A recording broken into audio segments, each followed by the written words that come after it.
गरुड़ पुराण के 9वें अध्याय में पंछीराज गरुड़ भगवान विष्णु से पूछते हैं कि मरणासन्न व्यक्ति के निमित्त किए जाने वाले कृत कार्य कौन से हैं। मनुष्य के मरणासन्न के समय दान के संदर्भ में क्या करना चाहिए। श्री भगवान ने कहा, हे पंछीराज, जिस विधान से मनुष्य मरने पर सद्गति प्राप्त करते हैं, शरीर त्याग करने की उस विधि को मैं कहता हूं। कर्म के संबंध से जब प्राणी अपना शरीर छोड़ने लगता है तो उस समय तुलसी के समीप गोबर से एक मंडल की रचना करनी चाहिए। वहां उस मंडल के ऊपर तिल बिखेर कर कुशों को बिछाए।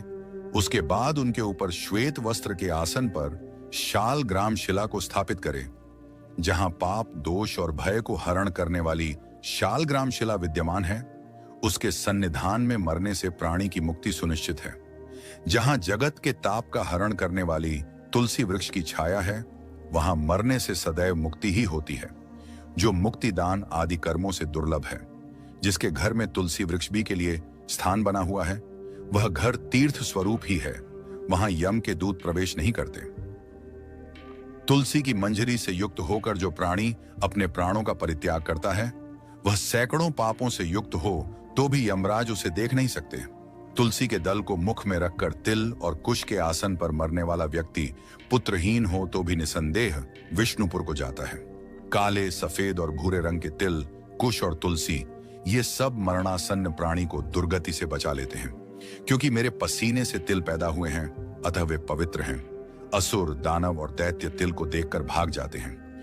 मेरे रोम से पैदा हुए कुश मेरी विभूति है। इसीलिए उनके स्पर्श से ही मनुष्य को स्वर्ग की प्राप्ति होती है।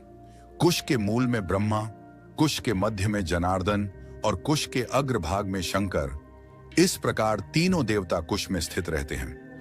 इसलिए कुश, अग्नि, मंत्र, तुलसी, ब्राह्मण और गौ ये बार बार उपयोग किए जाने पर भी निर्माल्य नहीं होते। पिंडदान में उपयोग किए गए कुश, प्रेत के निमित्त भोजन करने वाले ब्राह्मण, नीच के मुख से उच्चरित मंत्र, नीच संबंधी गौ और तुलसी तथा चिता की आग, ये सब अपवित्र होते हैं। गोबर से लीपी हुई और कुश बिछाकर संस्कार की हुई पृथ्वी पर मरणासन्न व्यक्ति को स्थापित करना चाहिए। अंतरिक्ष का परिहार करना चाहिए, अर्थात चौकी पर नहीं रखना चाहिए। ब्रह्मा, विष्णु, रुद्र तथा अन्य सभी देवता और अग्नि, ये सभी मंडल पर विराजमान रहते हैं। इसलिए मंडल की रचना करनी चाहिए।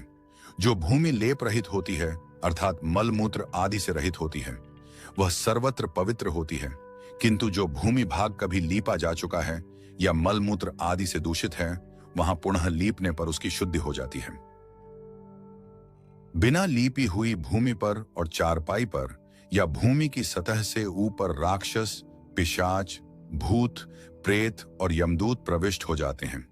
इसलिए भूमि पर मंडल बनाए बिना अग्निहोत्र, श्राद्ध, ब्राह्मण भोजन, देव पूजन और आतुर व्यक्ति का स्थापन नहीं करना चाहिए। इसलिए लीपी हुई भूमि पर आतुर व्यक्ति को लिटाकर उसके मुख में स्वर्ण और रत्न का प्रक्षेप करके शालग्राम स्वरूपी भगवान विष्णु का चरण रखना चाहिए। जो शालग्राम शिला के जल को बिंदु मात्र भी पीता है, वह सभी पापों से मुक्त हो वैकुंठ लोक में जाता है।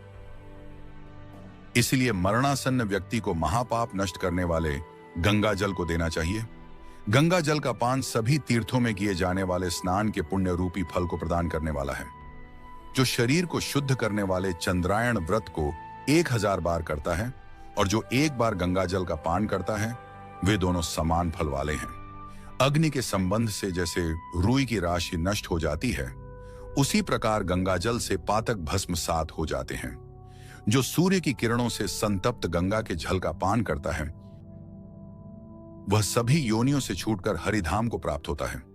अन्य नदियां मनुष्यों को स्नान करने पर पवित्र करती हैं, किंतु गंगा जी तो दर्शन, स्पर्श, पान अथवा गंगा इस नाम का कीर्तन करने मात्र से हजारों पुण्य रहित पुरुषों को भी पवित्र कर देती हैं। इसलिए संसार से पार लगा देने वाले गंगा जल को पीना चाहिए। जो व्यक्ति प्राणों के कंठगत होने पर गंगा का नाम लेता है, वह विष्णु लोक को प्राप्त होता है और पुनः भूलोक में जन्म नहीं लेता। प्राणों के निकलने के समय जो पुरुष श्रद्धा युक्त होकर मन से गंगा का चिंतन करता है, वह भी परम गति को प्राप्त होता है। अतः गंगा का ध्यान, गंगा को नमन, गंगा का संस्मरण करना चाहिए और गंगा जल का पान करना चाहिए। इसके बाद मोक्ष प्रदान करने वाली श्रीमद् भागवत की कथा को जितना संभव हो उतना श्रवण करना चाहिए। जो व्यक्ति अंत समय में श्रीमद् भागवत के एक श्लोक, आधे श्लोक अथवा एक पाद का भी पाठ करता है, वह ब्रह्मलोक को प्राप्त होकर पुनः संसार में कभी नहीं आता। मनुष्य को मरण काल में वेद और उपनिषदों का पाठ तथा शिव और विष्णु की स्तुति से मुक्ति प्राप्त होती है। प्राण त्याग के समय मनुष्य को जल और अन्न का त्याग करना चाहिए और यदि वह विरक्त द्विजन्मा हो तो उसे अंत समय में संन्यास लेना चाहिए। प्राणों के कंठ में आने पर जो प्राणी मैंने संन्यास ले लिया है ऐसा कहता है, वह मरने पर विष्णु लोक को प्राप्त होता है। पुनः पृथ्वी पर उसका जन्म नहीं होता। जिस धार्मिक पुरुष के आतुरकालिक पूर्वोक्त कार्य संपादित किए जाते हैं उसके प्राण ऊपर के छिद्रों से सुखपूर्वक निकलते हैं। मुख, दोनों नेत्र, दोनों नासिका रंध्र तथा दोनों कान, ये 7 ऊपर के द्वार हैं।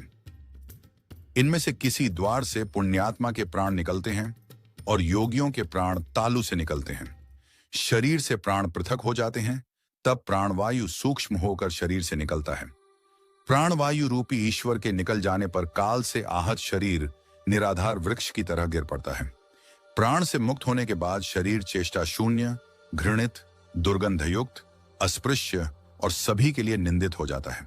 इस शरीर की कीड़ा, विष्ठा तथा भस्म रूप ये 3 अवस्थाएं होती हैं। इसमें कीड़े पड़ते हैं या विष्ठा के समान दुर्गंधयुक्त हो जाता है अथवा अंततः चिता में भस्म हो जाता है। इसलिए क्षण मात्र में नष्ट हो जाने वाले इस देह के लिए मनुष्यों के द्वारा गर्व क्यों किया जाए।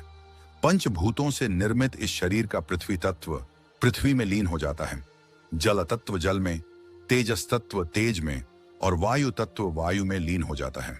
इसी प्रकार आकाश तत्व भी आकाश में लीन हो जाता है।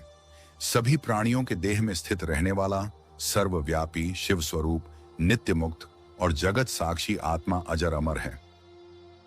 सभी इंद्रियों से युक्त और शब्द आदि विषयों से युक्त मृत व्यक्ति के देह से निकला जीव कर्म कोश से समन्वित तथा काम और राग के सहित पुण्य की वासना से युक्त होकर अपने कर्मों के द्वारा निर्मित नवीन शरीर में उसी प्रकार प्रवेश करता है जैसे घर के जल जाने पर गृहस्थ दूसरे नवीन घर में प्रवेश करता है।